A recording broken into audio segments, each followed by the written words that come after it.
Salut à toi et bienvenue dans cette nouvelle vidéo où nous allons aborder un nouveau chapitre, le chapitre 11, aspect énergétique des phénomènes mécaniques. Dans un premier temps, nous allons définir l'énergie. Nous verrons ensuite l'énergie cinétique puis l'énergie potentielle de pesanteur pour enfin étudier l'énergie mécanique dans un cas sans frottement puis dans un cas incluant les frottements. La notion d'énergie. Pour réaliser une action, comme pour pousser une voiture, il te faut de l'énergie pour maintenir une force, celle que tu appliques sur la voiture, pendant toute la durée de l'action. En sciences physiques, l'énergie est une grandeur qui permet de mesurer la capacité d'un système, par exemple de notre conducteur, à mettre un objet en mouvement, la voiture. Si notre conducteur a fait le plein d'énergie, a pris un bon petit déjeuner par exemple, il pourra facilement mettre la voiture en mouvement, il aura beaucoup d'énergie pour cela. À l'inverse, s'il n'a pas beaucoup d'énergie, il sera difficile pour lui de maintenir le mouvement de la voiture sur la durée. En physique, l'unité de l'énergie est le joule que l'on notera J majuscule. Il existe plusieurs types d'énergie, l'énergie électrique, chimique, cinétique ou potentielle de pesanteur. Dans cette partie du cours, nous n'étudierons que l'énergie cinétique et l'énergie potentielle de pesanteur. Qu'est-ce que l'énergie cinétique? C'est l'énergie liée au mouvement. Cette Pokéball en mouvement a percuté la bille de billard et a mis la bille de billard en mouvement. Elle avait donc bien de l'énergie pour mettre notre corps en mouvement. Voyons maintenant de quoi dépend cette énergie cinétique. Elle dépend de la masse de l'objet, du système. C'est pour ça que cette camionnette, plus lourde que la voiture verte, a mis plus de temps à s'arrêter alors que les deux roulaient à la même vitesse au moment où elles se sont mises à freiner. Mais comme elle avait plus d'énergie cinétique, il lui aura fallu plus de temps pour s'arrêter, pour dépenser, éliminer son énergie cinétique. L'énergie cinétique dépend aussi de la vitesse du corps. Ces deux voitures n'allaient pas à la même vitesse, donc il aura fallu plus de temps à la voiture en bas qui était plus rapide pour s'arrêter. Alors fais bien attention, je précise bien que la vitesse est dans le référentiel donné, puisque la vitesse, comme le mouvement, dépendent de l'observateur. Enfin, on va utiliser une formule pour calculer l'énergie cinétique. L'énergie cinétique est égale à 1/2 de la masse fois la vitesse au carré. L'énergie cinétique s'exprime en joules, la masse toujours en kilogrammes et la vitesse en mètres par seconde. Alors fais attention parce que dans certains exercices, la vitesse sera donnée en kilomètres par heure. Il faut donc bien penser à la convertir.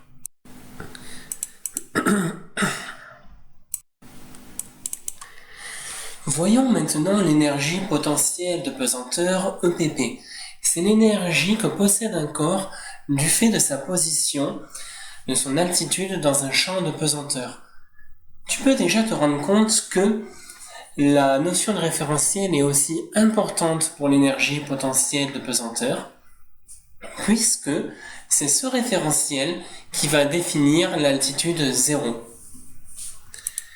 Donc, de quoi dépend cette énergie potentielle de pesanteur? Elle va dépendre de l'altitude de l'objet, du corps, du système dans le référentiel donné.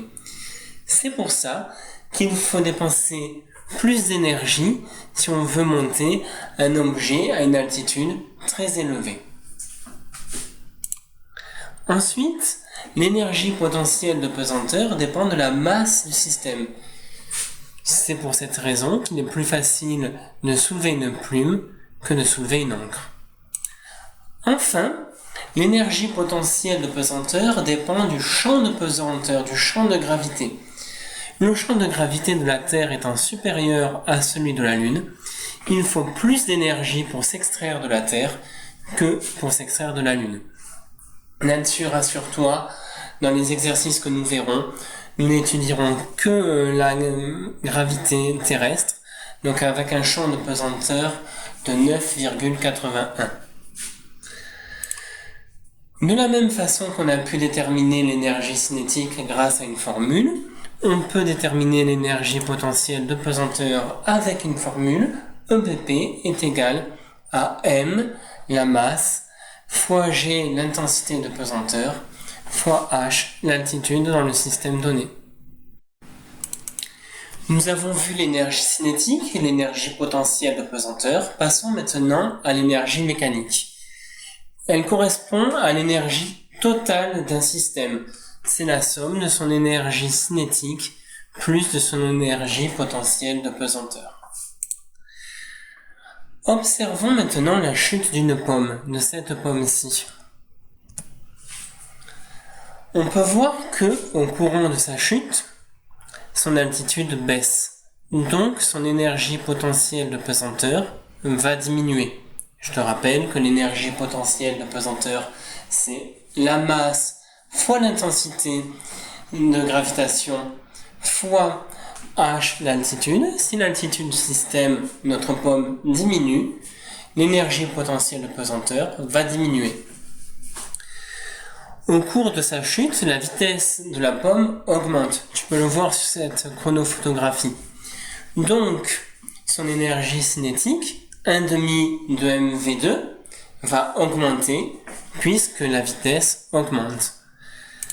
Si on fait le calcul énergie cinétique plus énergie potentielle de pesanteur, on observe que l'énergie mécanique est constante au cours de la chute de la pomme. Alors, ce que je t'ai pas dit, c'est que j'ai fait un calcul en l'absence de force de frottement. J'ai négligé le frottement. Et donc, on pourra conclure que sans force de frottement, et sans force non conservative, on verra un peu plus tard ce terme, l'énergie mécanique est constante. Utilisons cette relation pour déterminer la vitesse de la pomme au moment où elle touche le sol. Nous allons faire ce calcul dans le cas de la chute libre, ce qui veut dire qu'il n'y a pas de frottement. Définition de la chute libre, sans frottement. On commence par une étape préliminaire de calcul. On va déterminer la valeur de l'énergie mécanique à l'instant initial, c'est-à-dire à un moment où la pomme est toujours accrochée au pommier, elle n'a pas commencé son mouvement. Tu dois le savoir maintenant, l'énergie mécanique, l'énergie cinétique plus l'énergie potentielle de pesanteur. On regarde la valeur de chaque terme. L'énergie cinétique à l'instant initial, la pomme est toujours accrochée dans notre arbre. Sa vitesse est donc égale à 0 dans notre référentiel. Donc l'énergie cinétique est égale à 0 à l'instant initial. Ensuite, l'énergie potentielle de pesanteur. Elle est égale à m fois g fois h. Là, aucun des termes n'est égal à 0. Donc, à l'instant initial, l'énergie mécanique est égale à mg fois h, h1, dans notre cas, étant l'altitude de la pomme à l'instant initial. Et déjà, là, tu peux encore voir l'importance du référentiel. J'ai décidé de mettre un référentiel, une altitude 0 au pied du pommier. Ça simplifie grandement les calculs. Ensuite, étape suivante, la pomme est tombée. On va calculer l'énergie mécanique à l'instant final. L'énergie mécanique, c'est facile, c'est toujours égal à l'énergie cinétique plus l'énergie potentielle de pesanteur. On regarde la valeur de chaque terme, allons-y.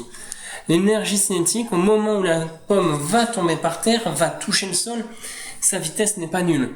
Donc l'énergie cinétique est égale à 1,5 de la vitesse au carré. Par contre, l'énergie potentielle de pesanteur, elle est égale à 0. Pourquoi ? Tout simplement parce qu'au moment où la pomme touche le sol, son altitude ça est égale à 0. Du coup, à l'instant final, l'énergie mécanique est égale à l'énergie cinétique à l'instant final à 1,5 de mv au carré. On retient tout ça et on se rappelle qu'on est dans le cas de la chute libre. C'est-à-dire que il n'y a pas de frottement. Donc, l'énergie mécanique est constante. Ce qui veut dire que l'énergie mécanique initiale de la pomme est égale à l'énergie mécanique finale de la pomme. Bon, remplaçons les termes par ceux de l'énergie mécanique initiale et finale. On trouve mgh1 est égal à 1 demi de mv carré avec la vitesse finale. On va simplifier nos termes, enlever la masse qu'on avait des deux côtés, passer le facteur 1 demi de l'autre côté, et on trouve que la vitesse finale de la pomme au carré est égale à 2 fois l'intensité de pesanteur fois l'altitude de la pomme à l'instant initial. Ce qui nous intéresse, nous, c'est la vitesse et non la vitesse au carré.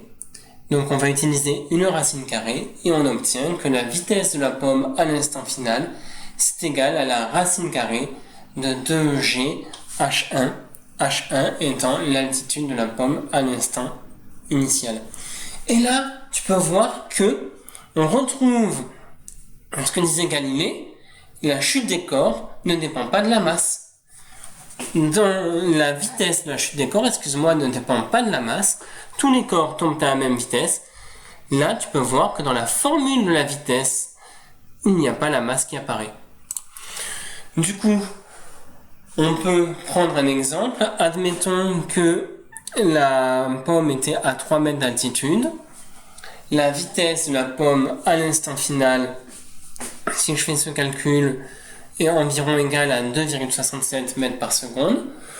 Comme les chiffres significatifs, on n'en a qu'un seul, je l'arrondis à 8 mètres par seconde. On peut maintenant faire un bilan de l'énergie mécanique dans le cas d'un pendule sans frottement.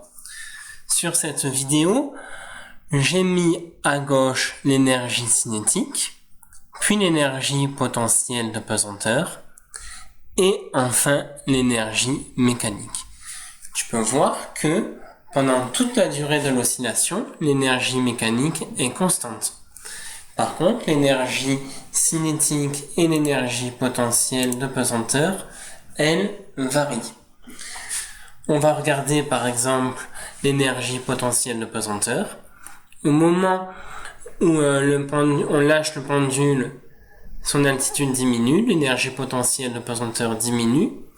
Puis quand il arrive à l'altitude 0, il va se mettre à remonter. Donc l'énergie potentielle de pesanteur va remonter. Et ainsi de suite. L'énergie cinétique, quand on lâche le pendule, la vitesse du pendule augmente. Puis quand il arrive ici, elle est nulle. Et à nouveau, il va réaccélérer, être à la vitesse maximum quand il sera en bas, et ainsi de suite. Et on voit bien que l'énergie se conserve, l'énergie mécanique se conserve, puisque la somme des deux énergies, potentielle de pesanteur et cinétique, est égale à 0. Regardons maintenant le cas d'un pendule avec les frottements. Eh bien, une partie de l'énergie est absorbée par les frottements.